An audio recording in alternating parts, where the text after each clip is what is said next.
Well, I decided to go live again here when I was going to shut down for the night, but I was walking up to here and I thought, you know what? I was having a conversation with somebody today about loving themselves. And I hope that you can find love for yourself. So, this is one's going to be about the spontaneous life is going to be about self love. And I'm Natasha Venter. I'm an intuitive medium, motivational speaker who really brings in, these stories about how can we be in this 3D body, the 3D life, and then still do our spiritual work, walk, and that kind of thing. So, a lot of us struggle with our self love of the body, self love of the mind, self love of the spirit, self love of a lot of things because we've been taught not to love ourselves by many of our family members and or stories of growing up and that kind of thing. And as I was thinking about this, I've gone through depression. I've gone through a lot of things because I lost my parents at the same time having kids. And it was kind of interesting how, going through that and then, having my life at the time I was, raising the two kids and well, 2.5 because I had my stepson too. But, I loved them all. But then I questioned why? Why do I love? Because we go into these times in our lives where sometimes we wonder why. Why do I love certain things? Isn't that a question? Why do I love certain things? Well, sometimes we can't know why we love some things. Sometimes it's just it's like we're born. Do we love our parents? Well, some of us can't love our parents because of how mean they are. But we don't have to love everybody that's our blood, right? But we can be lovable. We can love those things that are around us. So, sometimes the universe puts in these trouble people in our lives to teach us how to self love. And that's a dance. And I didn't know I was going to say that until I just said it because I'm letting my guides tell you things.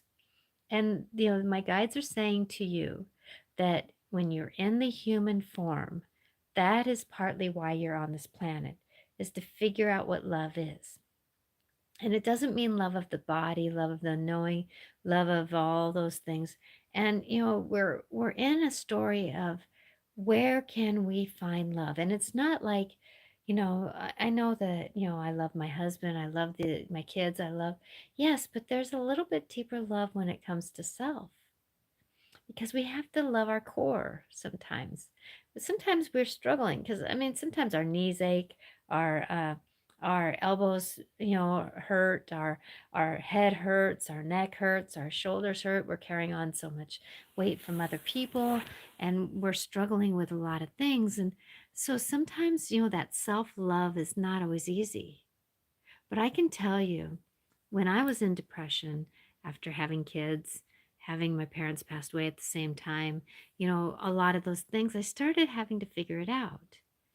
Well, you know what? Hi, everybody showing up here. Thank you for showing up and being here with, and I'm hoping I'm helping you because a lot of times we have to find that self love. So, you know what I did?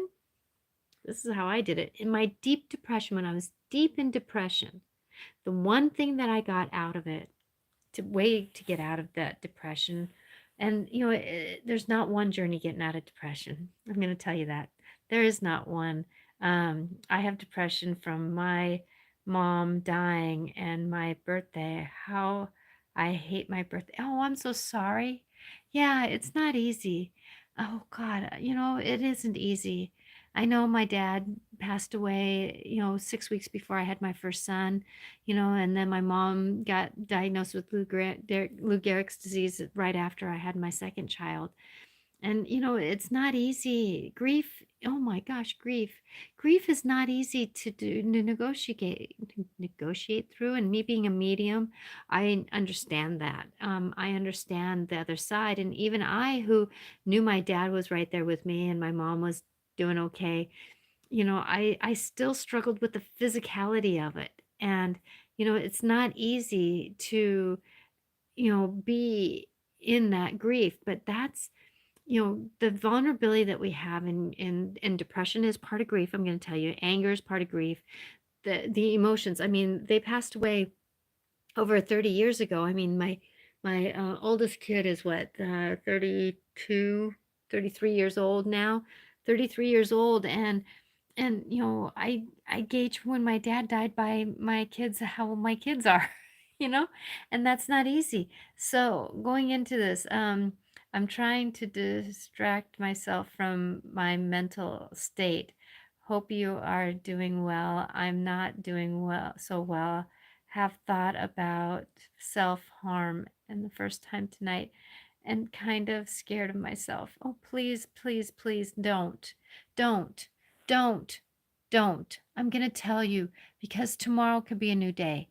The next day is you never know when miracles can happen. And our perception is so hard. And I'm going to tell you that when I was deep in my depression, when I was deep in my hurt, and when I was deep in my sorrow, and when I was deep in my grief, and I was deep in all that I was, I started saying, "Hey, toe. Hey, little toe. Thank you for holding me up. Thank you for being there." Or the next toe, or whatever toes you have. Thank you, toes, for holding me up, gripping my world, gripping who I am. Thank you, foot, for holding me up. Thank you. I love you. Thank you. And I worked my way up. And, it's not easy. And peace, hugs, and yes.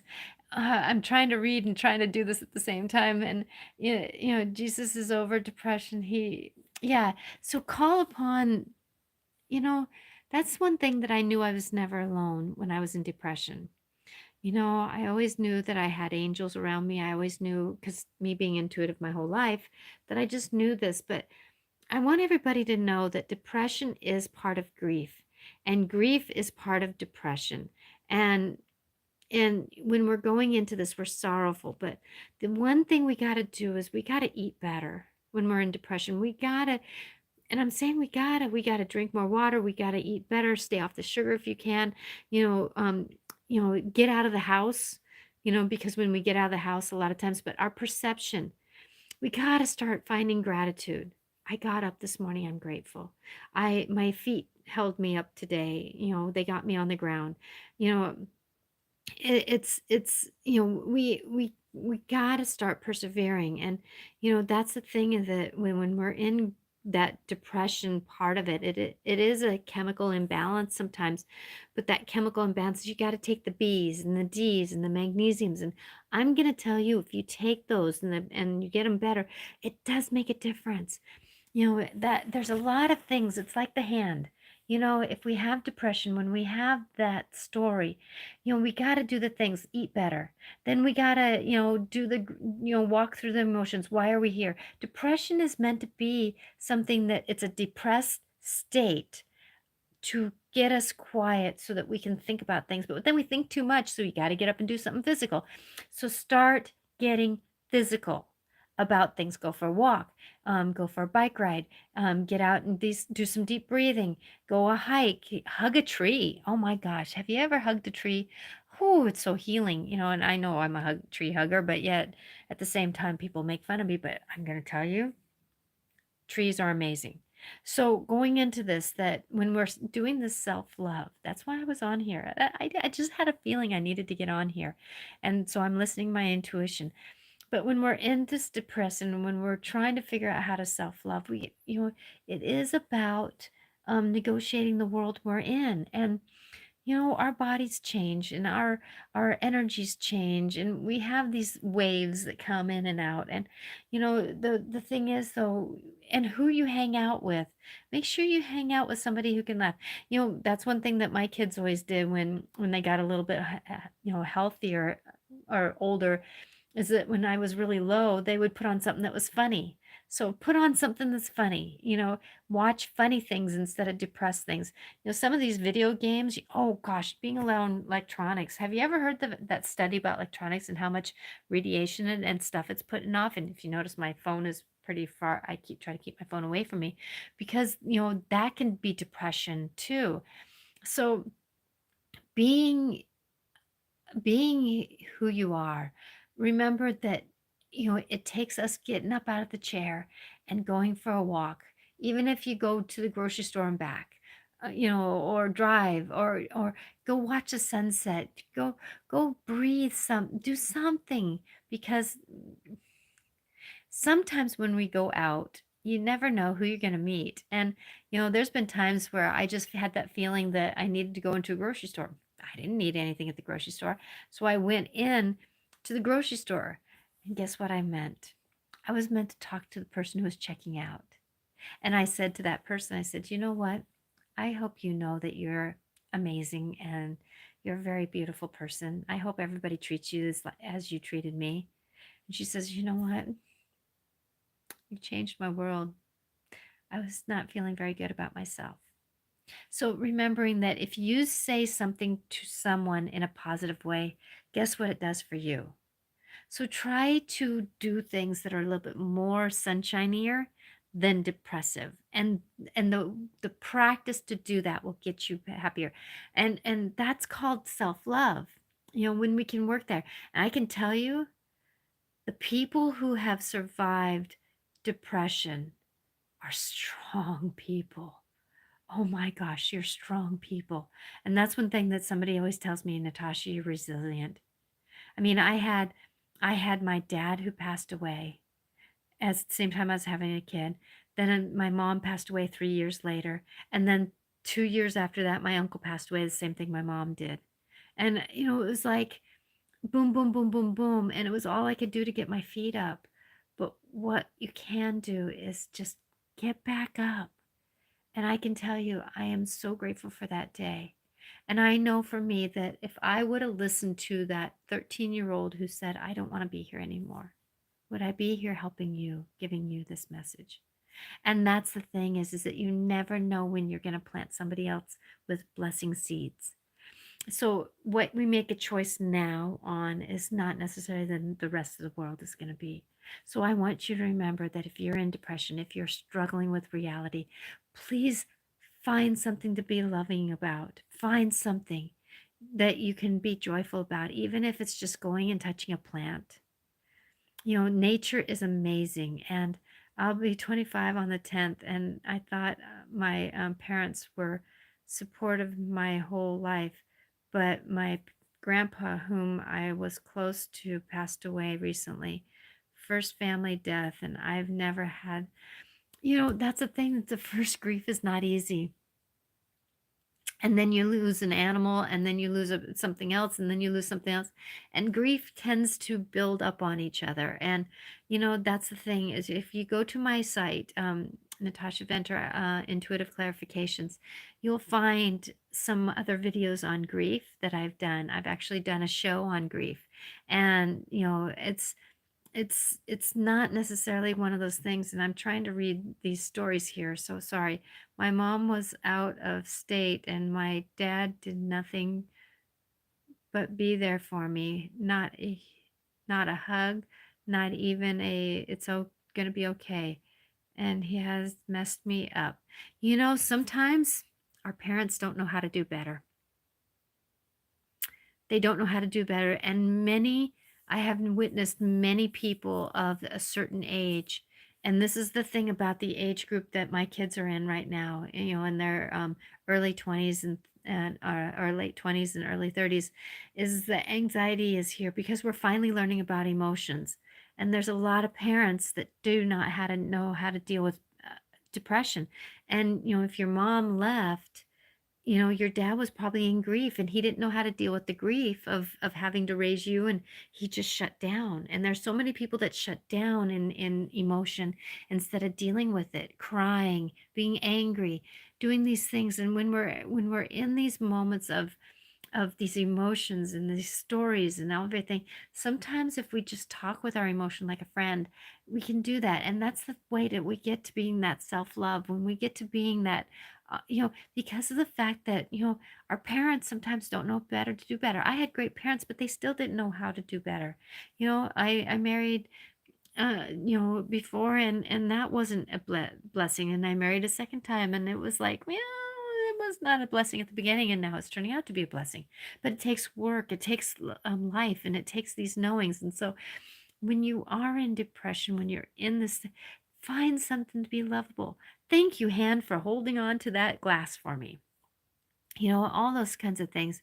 And I made a friend cry because I said, is community suicide illegal? Because she knew that I meant, I'm sorry, dyslexic here, so it takes me, um, I'm here to search for you. It's like, that's the thing is don't hurt yourself. Tomorrow is a new day. There was that person who was going to jump off of uh, i- um, the Golden Gate Bridge and didn't. And what he says is that as he's walking around the schools and talking about how he survived that he knew his purpose. So sometimes we have to go through this dark time to get to a purposeful time. But believe, I'm not the same person I was back, all those years ago with depression and sadness. And I'm still go through my depression. It was just my anniversary of my dad passing.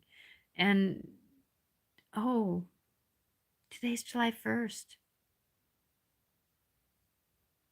Ooh, my uncle passed away today, 27 years ago. See, so it can hit. I love him and I miss him. I think of him often. He was my mom's brother. No wonder I needed to come on and say, how do you love yourself? Because it's time to love ourselves, right? We all go through this stuff and we all go through who we are. And it's okay to have, like somebody said, it's okay to cry, but yet at the same time, we got to get to be happy too. So put on something that's happy, you know, watch something that's happy because you never know how that can change you. So as you're going forward and as you're going through life, it is a moment where it is difficult to sometimes find hope when there is no hope. But yet, at the same time, it's worth it. And I want everybody to know. So, what's your question? I want everybody to know that when you are reaching out to God, your Jesus, your Mother Mary, your guides, your beings, they will help you. Ask the question, how can I find hope? And then keep your eyes open because sometimes you'll see a billboard that has a message for you. You know, uh, there's those other things that happen. And, as we go through life, that, if you ask the question, universe, can you help me? My God, can you help me? My Mother Mary, my Jesus, can you help me? Guess what? If you believe and keep your eyes open, they'll show you. They'll show you that they're around. I know for me, sometimes it was a billboard that I saw, or a butterfly would fly by, or a bird would almost dive bomb me, or, that kind of thing. Um, I've been listening to your wonderful talks all day. Your voice is very soothing. Oh, I'm so glad because that's one thing that people have always said that Natasha, you just have a way. And I want people to know that you're loved tonight. It's my night. It could be day where you're at, but today I just want everybody to know that you matter, that you are important, that you have a purpose to be here. And if you are struggling right now, find something to love, even if it's a stuffed animal, it could be your pillow, it could be something, but hug it and know that you're safe and that you're loved. And there is a reason why you're here. It's just believing it. Watch for the world to be around you, even if it's a bird that flies by, or you see a wave crashing across the ground, or you see someone smile in the car next to you. I call those miracles when I'm in the dark. When I'm in the dark. Because it's time to find the light that's in front of you. Yes, the light is in front of me. So blessings be to you. And know that this was just going to be a quick little video here about finding love. but it kind of got a little derailed with a little bit of finding love through depression and a little bit of grief. Remembering if you are in those emotions, it is a moment. Cry when you can. But like I used to tell my grief, I would sit down one night, have a really deep sad night. The next morning, get up and say, "Okay, grief, you had last night. It's time for me to do my day today." So, talking to your emotions, it's a good thing. Talking to yourself in a better way, that's even better. And saying to you somewhere, "Finger, I love you. Thank you for being able to point the way to where I'm going." Blessed be to you. I'm Natasha Venter at intuitiveclarifications.com if you need some assistance going through your grief or your depression, because I care. And I have lots of 2-minute videos. I have a shows that I put on for an hour, Wednesday at 4 o'clock Pacific time live, that I love to talk about things like this because I want people to know that you matter. Light and love back to you. Blessed be to you.